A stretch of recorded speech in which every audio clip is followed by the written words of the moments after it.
Bismillahirrahmanirrahim. Assalamualaikum warahmatullahi wabarakatuh dan selamat petang kepada Dr. Azli dan juga rakan-rakan yang lain.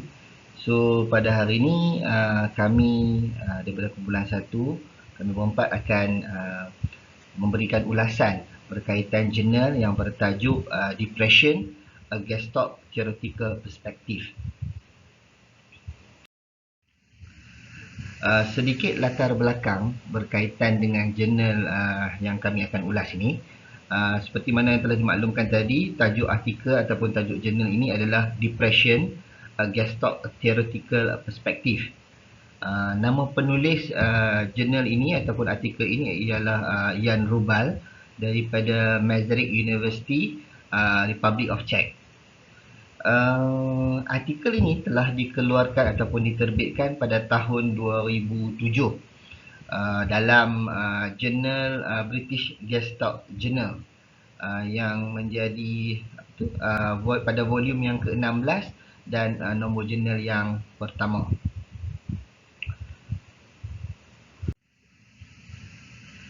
Baik, daripada segi konten ataupun isi kandungan keseluruhan jurnal ini ataupun artikel ini ada 11.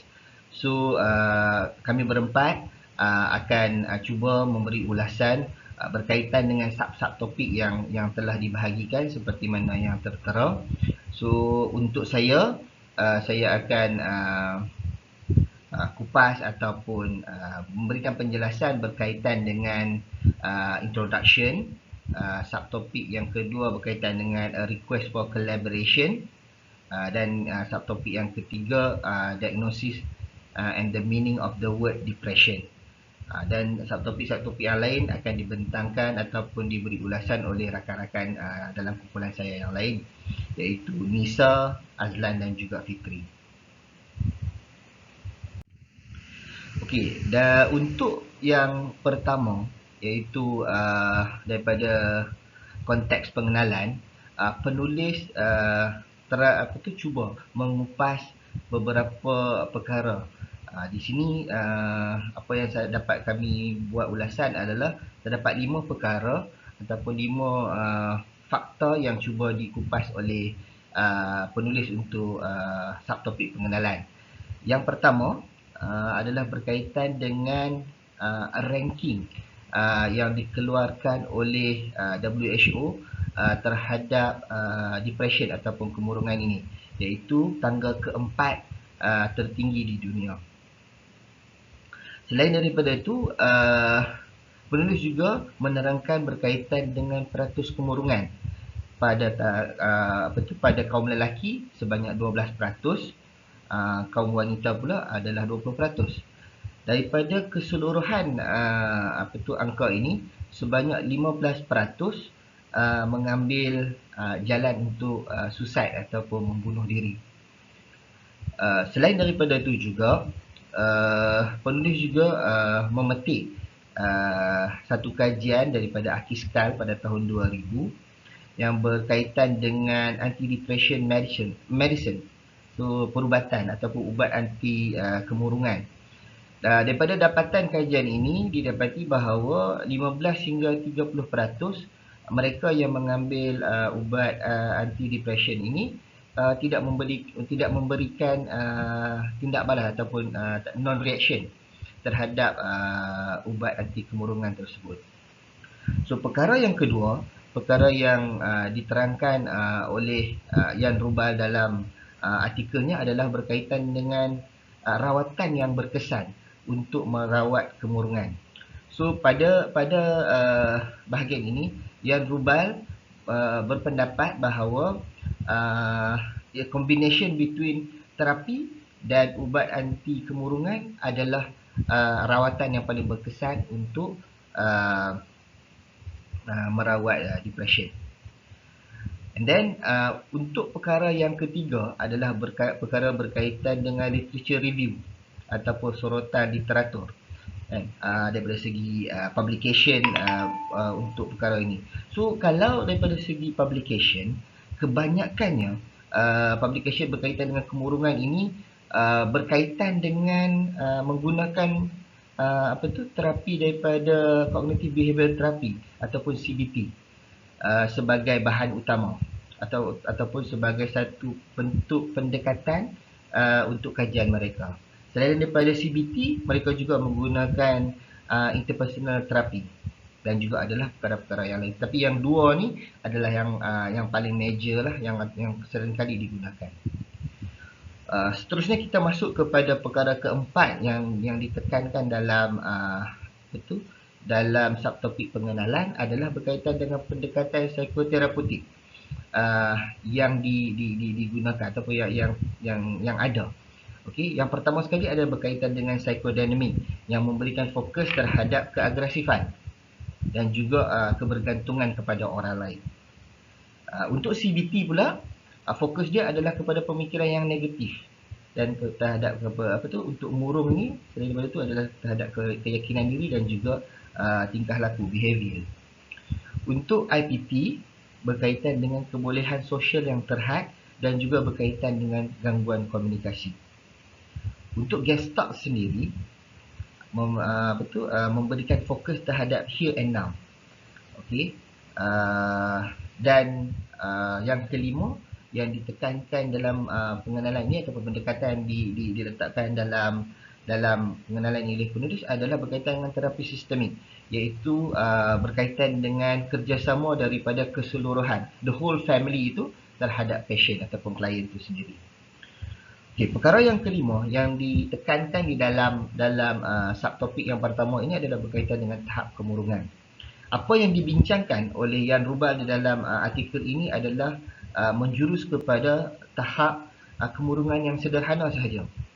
Dan pada Jan Rubal, sekiranya tahap kemurungan atau depresi itu sangat teruk, maka psikoterapeutik ini mungkin tidak mencukupi untuk menjadi first aider ataupun untuk menjadi pendekatan yang awal kepada kemurungan tersebut. Seterusnya kita pergi kepada subtopik yang kedua adalah berkaitan dengan collaboration. Untuk yang subtopik yang kedua ni, penulis cuba untuk memastikan mereka-mereka yang membaca artikel beliau ini untuk mempunyai satu perspektif untuk collaboration, bukan untuk kita komen artikel ini atau membuat perbandingan. It just like to collaborate untuk memastikan yang salah satu daripada rawatan ini adalah melalui perspektif Gestalt. So apa yang dia buat? Ada 4. Yang pertama sekali, dia melihat tentang perhubungan dengan klien. Apa perhubungan itu? Sama ada I eat ataupun I do.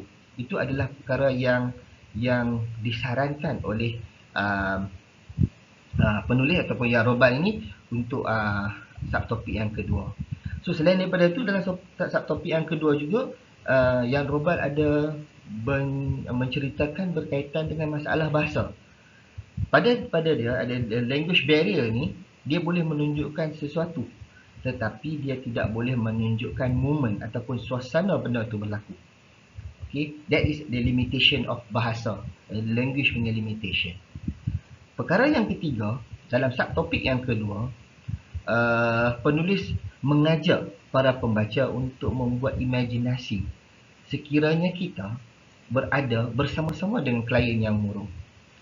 Pastinya, kita ada satu perasaan untuk cuba membantu klien ataupun pasien tersebut. Cuma, kita akan ada satu doubt ataupun ada satu pemikiran yang apa yang sebenarnya kita nak bantu dia dan bagaimana kita nak bantu dia. Itu perkara yang ketiga. Perkara yang keempat yang diterangkan dalam subtopik yang kedua ini adalah berkaitan dengan kemurungan itu sendiri. Depression. Pada Jan Rubal, depression ini tidak boleh dilihat sebagai satu objek, tetapi dilihat sebagai satu tools of communication ataupun alat untuk berkomunikasi. Itu adalah daripada kacamata penulis. Dan sekiranya berhadapan dengan klien yang depres ataupun yang murung, maka itu adalah satu signal yang penuh, satu signal syarat penuh, ataupun dalam bahasa Inggerisnya dipanggil fixed gas stop. So itu adalah isyarat yang secara menyeluruh untuk klien ataupun pasien itu dibantu. Baik, untuk yang terakhir, subtopik yang terakhir daripada saya adalah berkaitan dengan diagnosis dan erti kemurungan. Perkara yang pertama adalah perkara berkaitan dengan perbezaan bidang. Pada penulis ataupun Jan Rubal, apabila bezanya satu-satu bidang itu, maka erti ataupun pengertian terhadap sesuatu itu juga berbeza. Sebagai contoh, daripada segi perubatan tradisional, kemurungan ini adalah satu penyakit yang perlu dirawat. Itu adalah daripada segi term medical traditional. So, tapi daripada segi psikiatri melihat kemurungan itu sebagai satu fenomena yang mana fenomena ini akan menyebabkan akan berlakunya ketidakseronokan atau tiada keseronokan akan berlaku apabila seseorang itu murung. And then ia juga akan mengurangkan tenaga, memberikan efek kepada energi, tenaga akan menjadi kurang, mood juga akan menjadi rendah. Selain daripada itu, psikiatri juga melihat tentang tahap-tahap kemurungan seperti yang kita bincangkan sebelum ini tadi, dan tahap-tahap kemurungan ini juga dinilai mengikut kriteria-kriteria tertentu.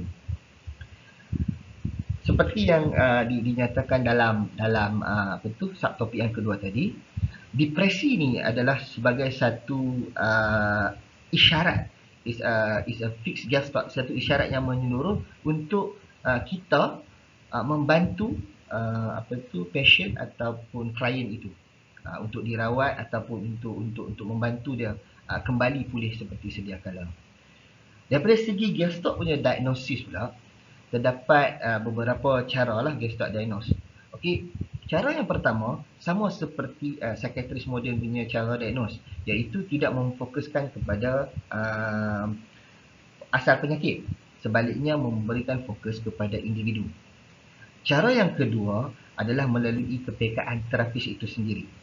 So, Jan Rubal ataupun penulis ini telah memetik satu kajian yang dijalankan oleh Balan pada 1999, iaitu kajian itu memberikan satu phrase ataupun satu frasa bahawa terapeutik juga berkemungkinan menjadi satu diagnosis. Terapeutik itu sendiri adalah satu diagnosis.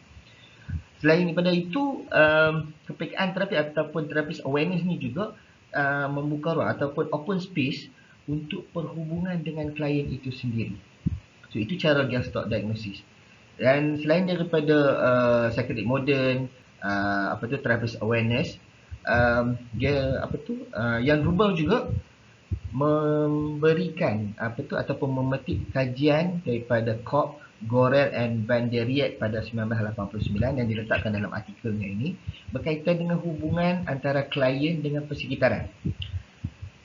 Pada penulis, sekiranya dan pada kajian ini, sekiranya hubungan klien dengan persekitaran itu okey, maka klien itu berada dalam keadaan yang sihat. Dan sebaliknya, sekiranya hubungan antara klien dan juga persekitaran itu tidak baik, maka ia juga akan menjadi klien yang tidak sihat. So, yang terakhir adalah berkaitan dengan satu kajian daripada Greenberg, Watson dan Goldman pada 1998. Kajian ini dipetik dan diletakkan di dalam kajian penulis ini, iaitu terapi gas stop ataupun gas stop terapi ini adalah memberi fokus terhadap peningkatan kemurungan yang khusus. Dia memberikan spesifik fokus to incline depression punya tahap ataupun fokus kepada satu-satu perkara kemurungan yang khusus. So, itu sahaja tiga subtopik yang dibincangkan di bawah saya, dan seterusnya akan disambung oleh rakan saya iaitu Nisa. Terima kasih. Okey, saya akan teruskan dengan penyesuaian kemurungan. Okey, jika sebelum ni mungkin ada individu ataupun masyarakat yang beranggapan bahawa kemurungan ataupun depression ni tak dapat dirawat ataupun tak dapat diubah. Jadinya teori ini menerangkan bagaimana stereotip tersebut dapat diubah serta mereka ni dapat keluar dari situasi kemurungan. Okey, setiap kemurungan berlaku adalah disebabkan oleh emosi, dan fungsi asas emosi adalah untuk mewujudkan keadaan tertentu supaya individu ataupun masyarakat tersebut dapat menangani sesuatu situasi itu dengan lebih berkesan. Okey, kalau tengok kat sini ada jenis-jenis emosi. Okay, yang pertama adalah mencapai tahap. Contohnya macam dia dapat mencapai tahap dalam pekerjaan dia. Contoh macam dia dapat jawatan yang tertinggi, jadi dia dapat capai tahap jawatan yang tertinggi. Jadi of course dia akan rasa gembira kan. Iaitu emosi dia adalah gembira. Okey, seterusnya adalah rendah diri. Dia rasa rendah diri, dia tak boleh buat apa yang orang lain buat, ataupun dia tak boleh nak capai apa yang orang lain boleh capai. Seterusnya adalah golongan atasan. Golongan atasan ni contoh macam dia dekat tempat kerja dia pekerja bawahan, lepas tu dia selalu pula dapat tekanan dari golongan atasan. Pekerja yang bekerja atas lagi pada dia tu, of course dia akan rasa sedih dan dia akan tertekan lah. Seterusnya yang terakhir adalah hilang kedudukan. Hilang kedudukan ni contoh macam dia dah capai tahap yang tertinggi dekat tempat kerja dia tu, tapi dia hilang kedudukan tu disebabkan oleh kecederaan, penyakit kronik yang mungkin dia hidapi, ataupun dia kehilangan seseorang, dan peningkatan umur. Okey, sebab apa perlunya penyelesaian kemurungan ini? Okey, fungsi penyelesaian kemurungan ini adalah untuk apabila individu ataupun masyarakat tersebut dapat mengatasi sesuatu situasi dengan lebih berkesan dan juga dapat menghalang tindakan yang berbahaya ataupun memudaratkan diri mereka. Okey, seterusnya adalah manifesti penyakit, iaitu apabila individu ataupun masyarakat tu dia rasa macam kemurungan mereka ni tak boleh dirawat, tak boleh diatasi, dah jadi macam kemurungan yang tetap. Okey, yang pertama adalah kemudaratan, iaitu berlakunya sesuatu yang memudaratkan diri mereka dan mereka ni perlukan rawatan dengan segera. Okey, yang kedua adalah ketabahan, apabila mereka ini kehilangan orang yang tersayang, serta bagaimana mereka ni tak dapat nak mengatasi situasi yang sukar.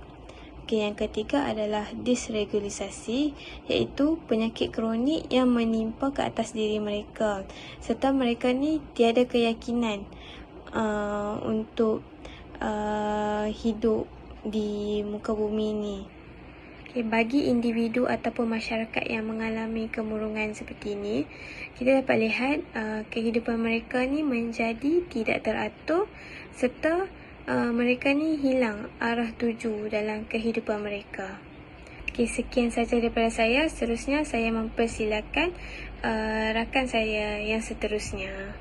Assalamualaikum kepada Dr. Azlan Zamani bin Zubir, rakan kumpulan 1 dan rakan kuliah yang saya hormati. Hari ini saya membincangkan satu subtopik daripada tajuk, iaitu Gestalt Theoretical Perspective, di mana dalam pembentukan kemurungan kecenderungan genetik tidak diragukan lagi memainkan peranan, namun mereka sendiri tidak mencipta kemurungan itu. Mereka bertanggungjawab untuk keretatan tertentu seseorang yang dalam keadaan menentu bertindak balas dengan cara yang tertekan. Dalam pembentukan kemurungan terdapat dua, iaitu biologi dan psikologi. Dalam biologi telah menerangkan bahawa teori biologi mengenai kemurungan membincangkan kekurangan neuroplastik, iaitu pusat sistem saraf kehilangan keupayaan untuk bertindak balas secara fleksibel terhadap keadaan sekarang. Otak kemudiannya berfungsi dengan cara yang kaku dan stereotip dan menunjukkan perubahan ciri dalam aktiviti dan pengantaran saraf. Teori ini sebenarnya menggambarkan Gestalt berada di tahap biologi. Manakala pula kajian imbasan menunjukkan bahawa penggunaan antidepresan, dan juga psikoterapi membawa kepada penyekat keadaan kaku dan pemulihan yang fleksibel, keplastikan dan hubungan antara sel saraf. Manakala pula dari faktor psikologi dan sosial memainkan peranan penting dalam pembentukan kemurungan juga. Dalam penulisan Greenberg, Watson, Goldman 1998 menganggap bahawa seseorang yang mengalami kemurungan yang besar pada peringkat awal dalam kehidupan mereka, terutama jika berlaku melibatkan penghinaan atau ketidakberdayaan, mengekalkan pengalaman ini dalam bentuk yang disebut sebagai skema emosi depresi. Sekiranya seseorang yang mengalami kemurungan mendapati dirinya dalam keadaan situasi yang serupa kepada pengalaman traumatik awal, reaksi emosional dapat mengaktifkan skema ini. Skema sedemikian mewakili corak tetap yang kaku yang mempengaruhi kedua-dua persepsi dan juga mengalami seseorang merasakan ketiadaan perasaan cinta, merasa terhina dan tertangkap dan tidak berdaya untuk melakukan aktiviti seharian mereka. Skema ini kerap disertakan penilaian negatif seperti dengan kata seperti contohnya saya tidak berharga. Dalam maksud ini bahawa Greenberg menggambarkan keadaan ini sebagai organisasi diri yang tertekan. Orang yang tertekan adalah diliputi oleh perasaan takut, kesepian, rasa tidak tenteram dan malu. Greenberg menggambarkan keyakinan negatif tentang dirinya dan orang lain. Manakala daripada sumbangan Greenberg dan Watson terhadap pandangan teori Gestalt mengenai kemurungan adalah sangat berharga dan membantu mewujudkan terapi pengalaman dalam klinikal harus pendekatan untuk kemurungan. Walau bagaimanapun, mereka tidak memberi banyak tekanan pada klien penyusunan organisasi depression bidang terapi kerana yang muncul antara ahli terapi dan klien. Dalam konteks konsep depresogenic, iaitu mereka dalam skema emosi mereka juga tidak menggambarkan penyesuaian kemurungan sebagai bentuk suatu mekanisme adaptif seperti yang disarankan. Mereka lebih fokus pada patologi. Dalam kemurungan ini, kemurungan diri berhenti bertindak balas secara fleksibel terhadap keadaan sekarang dan mula teratur dengan cara yang kaku dan stereotip seperti putus asa, tidak berdaya dan tidak selesa dengan diri mereka. Kemurungan orang kemudiannya cuba mengatasi emosi dengan menarik diri daripada orang lain dengan menyekat pengalaman mereka. Dengan cara ini, klien ataupun yang mengalami kemurungan dapat menyekat segala kepahitan mereka. Semakin banyak dan kemurungan yang dihadapi oleh seseorang yang mengalami akan mengakibatkan rasa tidak puas hati terhadap sekeliling mereka.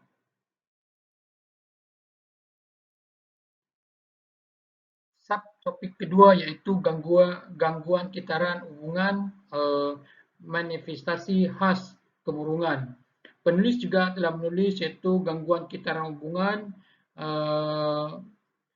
dari sudut kehilangan penyesuaian kreatif muncul dalam penarikan kenalan tertentu. Sebagai contoh, penulis telah menulis orang yang tertekan tidak mempunyai keyakinan diri, kehendak dan motivasi untuk menghubungi. Maksudnya orang yang mempunyai masalah kemurungan susah untuk berkongsi masalah dengan orang yang terdekat. Penulis juga telah menulis bahawa ahli terapi akan melihat dan mengalami proses terapi dengan klien yang mengalami kemurungannya biasanya mencapai tahap kesedaran yang baik. Namun sebelum memasuki fasa seterusnya, kitaran hubungan, sebaik dia mula menggerakkan tenaganya, dia menghentikan dirinya sebelum tindakan yang dapat memuaskan keperluan masa kini berkaitan dengan dunia sekitar. Penulis juga telah menulis iaitu klien tidak mempunyai tenaga yang cukup berterusan akibat daripada kemurungan. Namun dia berputar-putar dalam kitaran yang ganas dan tidak mempunyai melihat masa depan, tidak melihat masa depan yang lebih cerah, dan klien akan menjadi pasrah dengan takdir. Klien juga telah berkongsi pengalaman dan menulis salah seorang klien iaitu tertekan. Ibu dari seorang anak kecil meninggalkan sebuah nota di pintu pejabat penulis setelah bermulanya sesi terapi, iaitu, "Doktor yang dihormati, saya benar-benar minta maaf. Saya minta maaf tetapi saya tidak dapat mengatasi. Saya ingin mengucapkan terima kasih atas segalanya. Saya menyesal sepanjang masa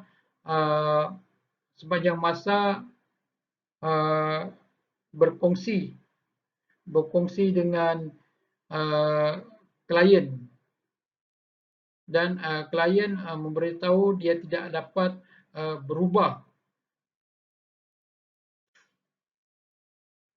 Kemudiannya penulis telah membuat terapi terhadap klien tersebut kerana dia cuba untuk bunuh diri seperti yang dilakukan wanita. Mereka biasanya dirawat di hospital dengan ubat-ubatan dan dikembalikan ke tempat asal mereka sebelum fasa aksi. Jadi corak kemurungan tegar sebenarnya diperkuat dengan kaedah perubatan. Semasa penulis menulis mengenai klien ini yang tertekan, penulis menghentikan diri semasa mobilisasi tenaga sebelum tindakan. Penulis menyedari dua perkara terbuka untuk dibahaskan, iaitu pertama, penulis mempermudahkan apa sebenarnya itu kemurungan klinikal. Depresi bukanlah gangguan monolitik dan hanya sebilangan orang yang mengalami masalah kemurungan dengan mood rendah dan kehilangan tenaga. Kedua, penyumbatan. Sebelum penulis juga telah memberi pandangan iaitu penyumbatan sebelum tindakan adalah tahap pertama yang jelas bagi ahli terapi. Jadi penyumbatan pada peringkat sebelumnya dari kitaran hubungan yang mempengaruhi klinikal kebolehan penyampaian kemurungan kemungkinan besar akan dapat dilihat pada penyubatan sebelum tindakan.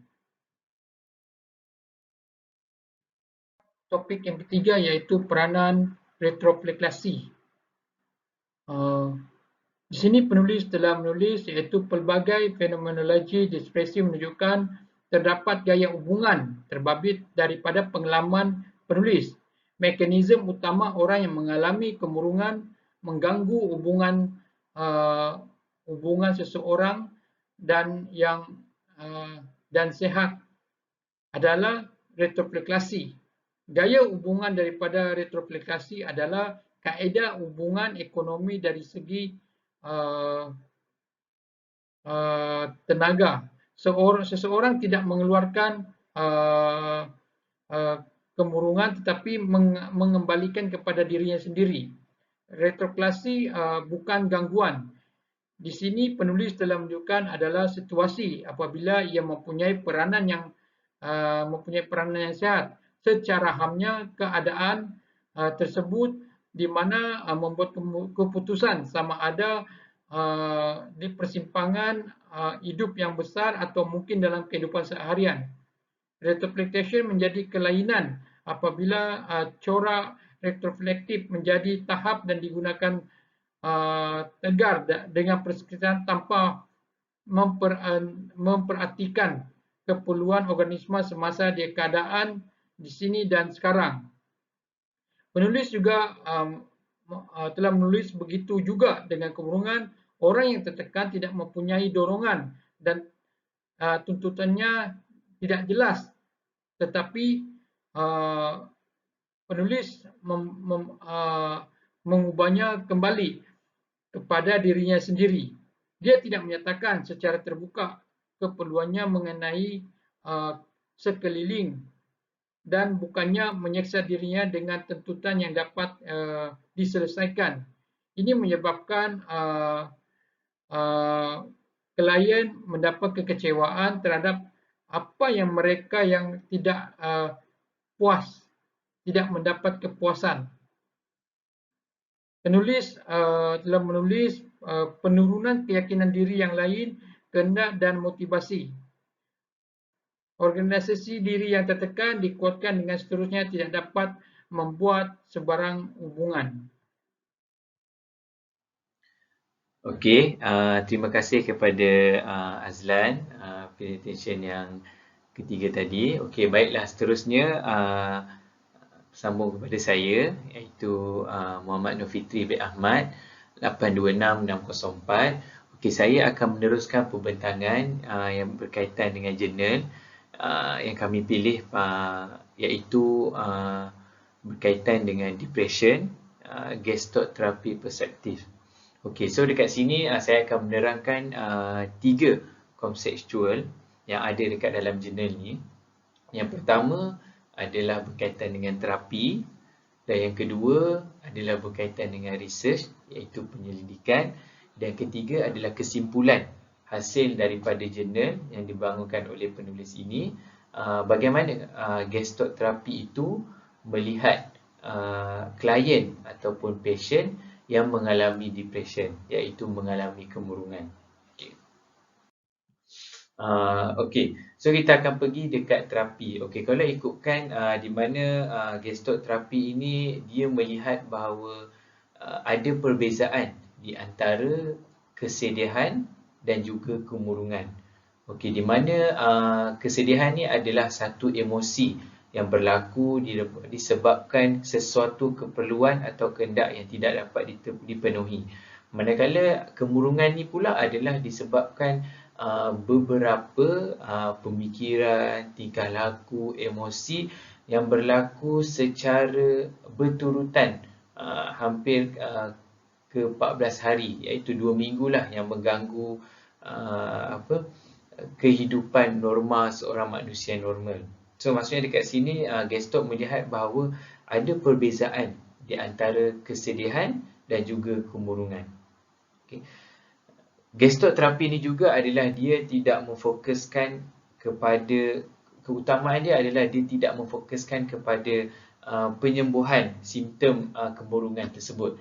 Sebagai contoh, kalau kita tengok dalam DSM-5 ada mengatakan bahawa antara simptom-simptom kemurungan adalah seperti kesedihan yang melampau, lepas tu isolate, lepas tu menyendiri, dan kemudian ada self-harm, dan pada masa yang sama ada kesedihan yang melampau. So dekat situ menunjukkan bahawa gestalt terapi ni dia tidak melihat pun simptom yang berlaku dekat depression ni. Apakah simptom-simptom yang menyebabkan berlakunya kemurungan ini. Okay. Tapi dia mempunyai dua matlamat. Okay. So seperti yang saya tayangkan dekat saya punya PowerPoint ni.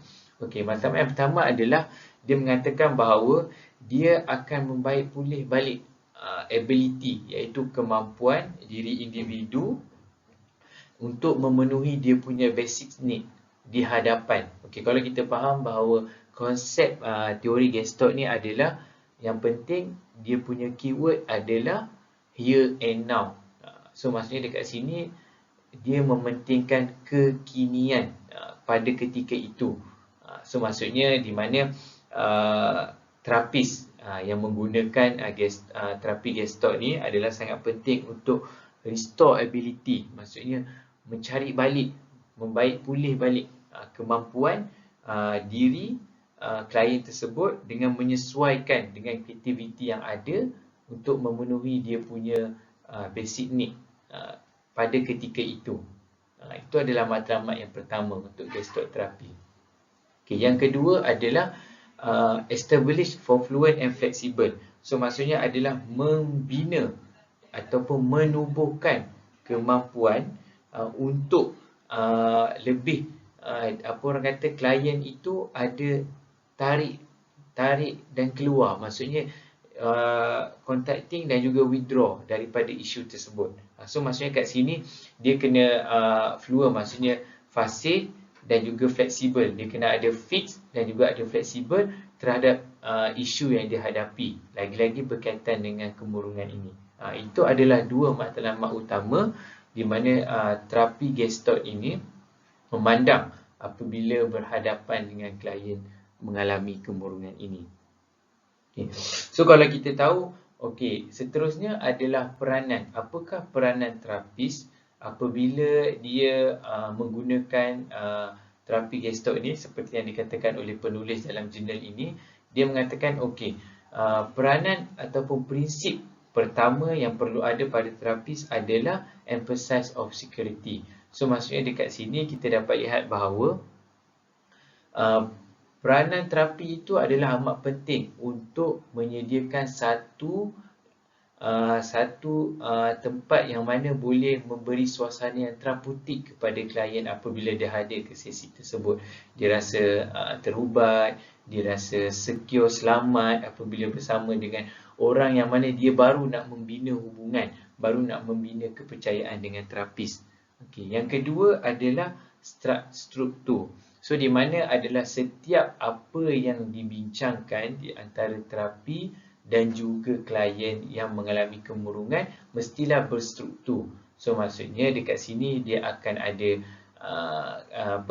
penstrukturan, lepas tu dia ada parafrasa, lepas tu dia ada refleksi isi, perasaan, pengalaman. So benda-benda tu adalah membantu, di mana asas kemahiran kaunseling itu adalah amat penting kerana itu adalah merupakan retro-reflecting pada diri terapis kepada diri klien yang mengalami kemurungan.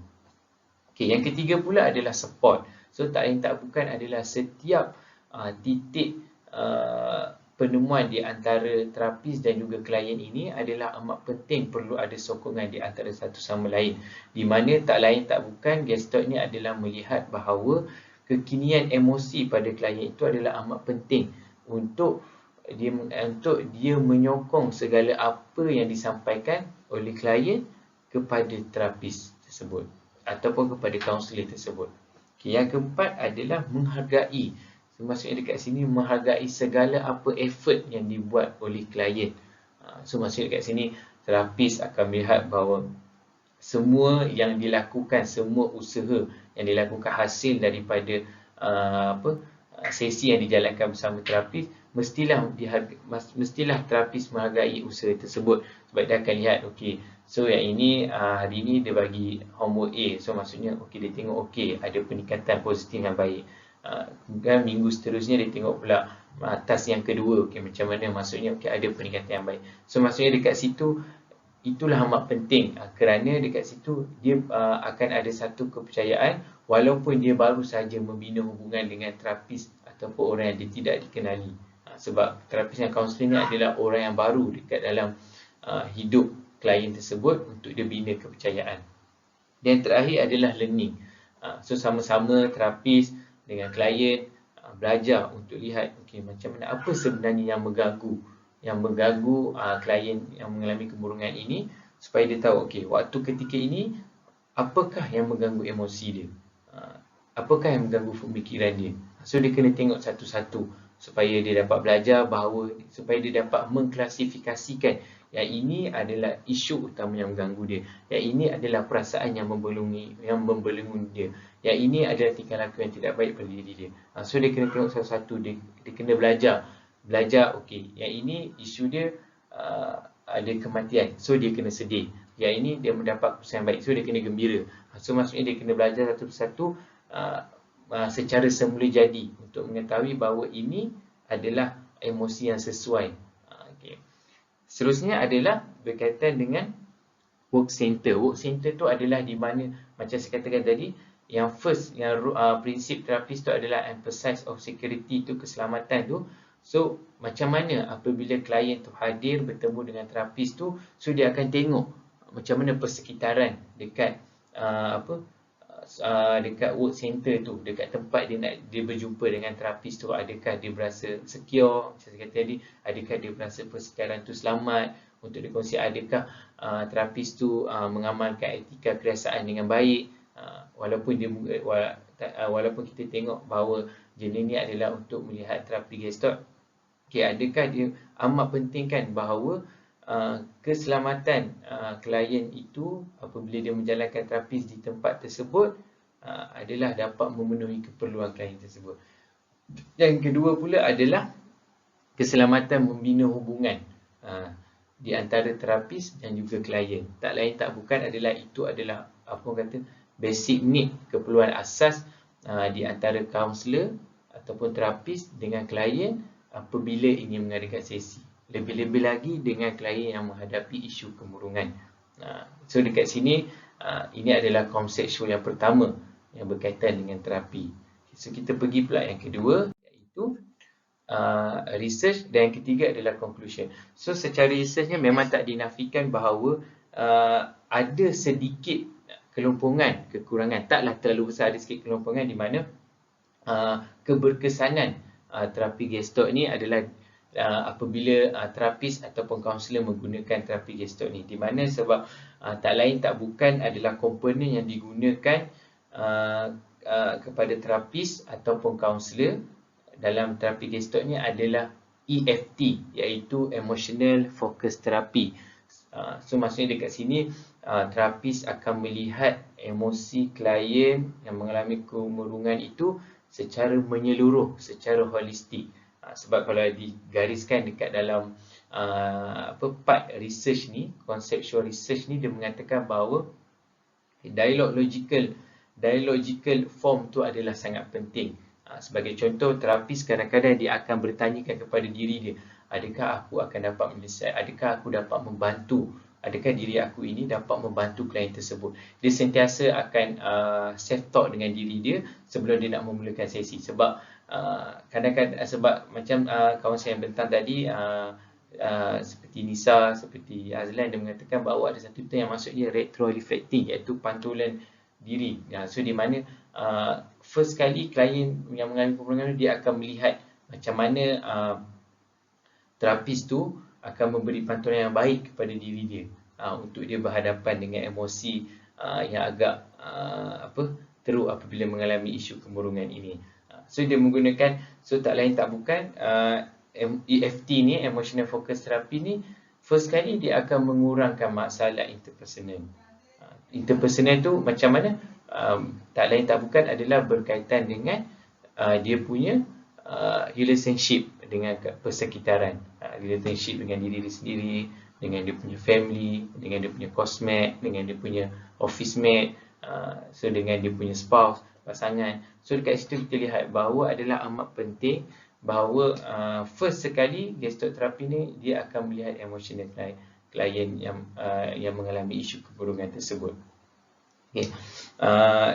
Dan juga dia akan mengubah sedikit sebanyak iaitu apa dia simptom yang dihadapi oleh klien yang mengalami kemurungan ini. Macam saya katakan tadi, apa dia simptom-simptom kemurungan yang berlaku. Contohnya loneliness, self-harm. So benda-benda tu dia sedikit sebanyak dia akan mengubah behavior tersebut. Akan tetapi ketika sesi antara terapis dengan individu klien kemurungan tu berjalan, so dia kena lihat betul-betul macam mana dia boleh membantu. So dia kena lihat, dia akan lihat komponen emosional tu, EFT yang digunakan oleh gestalt terapi ni. Okay, seterusnya kita akan pergi kepada conclusion. Okay, so kesimpulannya yang saya dapat apabila kumpulan kami dan juga ahli-ahli yang lain setelah menyelidik dan membaca jurnal ini, kita dapat lihat bahawa first kali biopsychosocial support ni adalah sangat penting. So maksudnya dia lihat bahawa macam mana dia akan lihat klien itu dari segi biologi dia, macam mana dia akan lihat klien itu dari segi dia punya psikologi dia, macam mana dia akan lihat klien yang mengalami kemurungan itu dari segi sosial dia. Adakah dia punya ketiga-tiga komponen ini cukup untuk dia meneruskan hari-hari yang mendatang? Adakah cukup komponen-komponen ini? Adakah cukup dia punya sokongan ini apabila ingin dia berhadapan dengan situasi keadaan sekeliling dia? Okay. Tak cukup juga dengan ini, dia kena tambah juga dengan psikoterapi support. Psikoterapi ni tak bukan dia akan jumpa dengan dia punya terapis, dia punya secretary, dia punya doktor. Sebab benda-benda ni adalah mempunyai sinkronis, apa orang kata dalam Carl Rogers dia mengatakan dia ada kongruent. So maksudnya biologi, psychological, social, psikoterapi dia ada kongruent, ada keselarian. Semua komponen ni adalah sangat penting. So dekat sini tapi cuma ditambah dengan gestalt terapi ni, dia mengatakan bahawa workspace, work center tu adalah sangat penting. So maksudnya sebab apa? Dia nak create dulu kepercayaan, dia nak create dulu keselamatan untuk klien, untuk individu yang kemurungan ni. Sebab tu dia amat pentingkan prinsip pertama terapis tu adalah emphasis of security. Apabila dia terbinanya adanya kejelikitan, adanya kepercayaan, adanya keselamatan, tak lain tak bukan, terapis tu akan mudah untuk menjalankan sesi bersama dengan individu yang mengalami kemurungan ini. So dekat sini apa yang saya ingin sampaikan bahawa setiap terapi yang digunakan, setiap terapi ataupun teori yang digunakan oleh terapis bergantung kepada isu dan macam mana setiap teori yang dibangunkan, setiap terapi yang dibangunkan tu dia melihat manusia itu dari arah mana. Macam mana Rogers melihat, macam mana Gestalt melihat, macam mana RBT melihat, macam mana CBT melihat. So maksudnya komponen tu kesemuanya adalah penting dan kemudiannya dia akan jadi satu kongruent. Yang penting sekali Gestalt terapi ni dia amat menekankan first adalah here and now, kekinian. Yang kedua adalah emotional focus therapy. Yang ketiga adalah supportive. Ketiga-tiga komponen iaitu biopsychosocial dan juga psikoterapi. Itu saja daripada kami, Dr. Aziz Zamani, dan saya harap seandainya ada persoalan Q&A yang ingin ditujukan kepada kami, yang ingin ditanyakan oleh rakan-rakan kepada kami, boleh bertanya, dan saya harap dapat membantulah apa tajuk yang kami bentangkan pada hari ini, iaitu macam mana depression on Gestalt therapy perspective. Okay, sekian, terima kasih. Assalamualaikum.